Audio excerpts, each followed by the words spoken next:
ओम नमो भगवते वासुदेवाय। भक्तों, इस वीडियो में आप सुनेंगे पौष मास महात्म्य कथा का अध्याय 21। सबसे पहले सुनिए गणेश जी की ये कहानी। एक गांव में माँ बेटी रहती थी। एक दिन बेटी अपनी माँ से कहने लगी कि गांव के सब लोग गणेश मेला देखने जा रहे हैं, मैं भी मेला देखने जाऊंगी।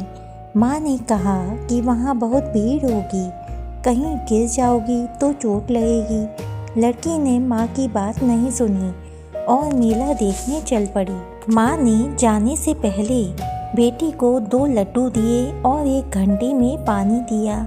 माँ ने कहा कि 1 लड्डू तो गणेश जी को खिला देना और थोड़ा पानी पिला देना, दूसरा लड्डू तुम खा लेना और बचा हुआ पानी भी पी लेना। लड़की मेले में चली गई। मेला खत्म होने पर सभी गांव वाले वापस आ गए, लेकिन लड़की वापस नहीं आई। लड़की मेले में गणेश जी के पास बैठ गई और कहने लगी कि 1 लड्डू और पानी गणेश जी तुम्हारे लिए और 1 लड्डू और बाकी बचा पानी मेरे लिए। इस तरह कहते कहते सारी रात बीत गई। गणेश जी यह देखकर सोचने लगे कि अगर मैंने ये लड्डू और पानी नहीं पिया तो यह अपने घर नहीं जाएगी। यह सोचकर गणेश जी एक लड़के के वेश में आए और उससे 1 लड्डू लेकर खा लिया और साथ ही थोड़ा पानी भी पी लिया। फिर वह कहने लगे कि मांगो, तुम क्या मांगती हो। लड़की मन में सोचने लगी कि क्या मांगूं, अन्न मांगूं या धन मांगूं या अपने लिए अच्छा वर मांगूं या खेत मांगूं या महल मांगूं। वह मन में सोच रही थी कि गणेश जी उसके मन की बात को जान गए। वह लड़की से बोले कि तुम पहले अपने घर जाओ और तुमने जो भी मन में सोचा है वह सब तुम्हें मिलेगा। लड़की घर पहुंची तो माँ ने पूछा कि इतनी देर कैसे हो गई।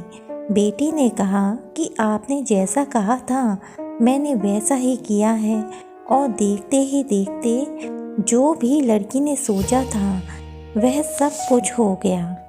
हे गणपति बप्पा, जिस तरह आपने उस लड़की की मनोकामनाएं पूर्ण की, उसी प्रकार आपकी कथा कहने वाले तथा सुनने वाले सबकी मनोकामनाएं पूर्ण करना, सब पर अपनी कृपा करना। आप सुनिए भक्तों, पद्म पुराण के सृष्टि खंड से चंद्रमा की उत्पत्ति का वर्णन।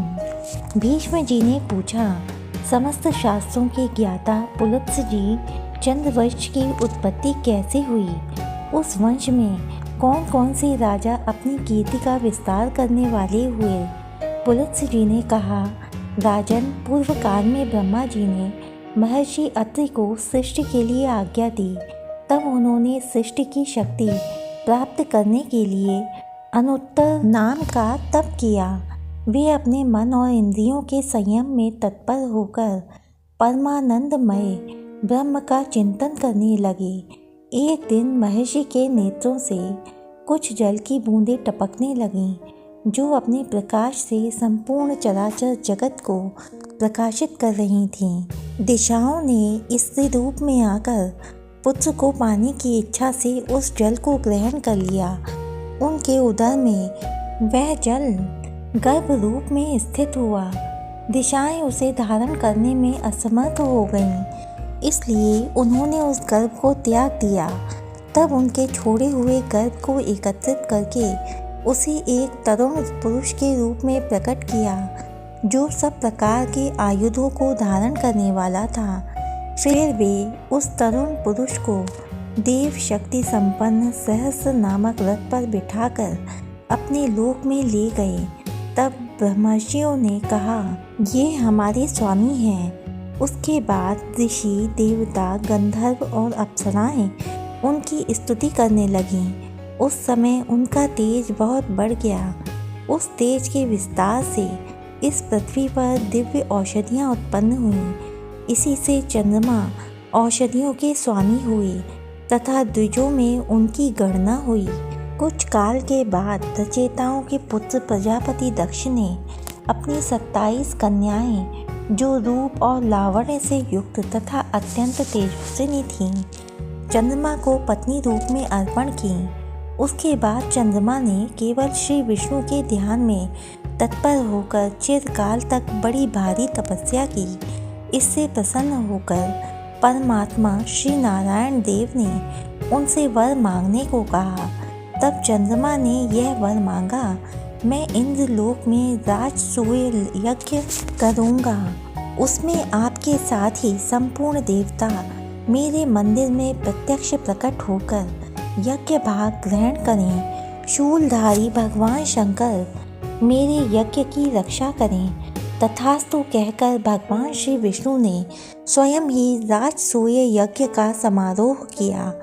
उसमें अत्रि होता, भृगु, अथर्वयु और ब्रह्मा जी उद्गाता हुए साक्षात भगवान श्री हरि ब्रह्म बनकर यज्ञ के दृष्टा हुए।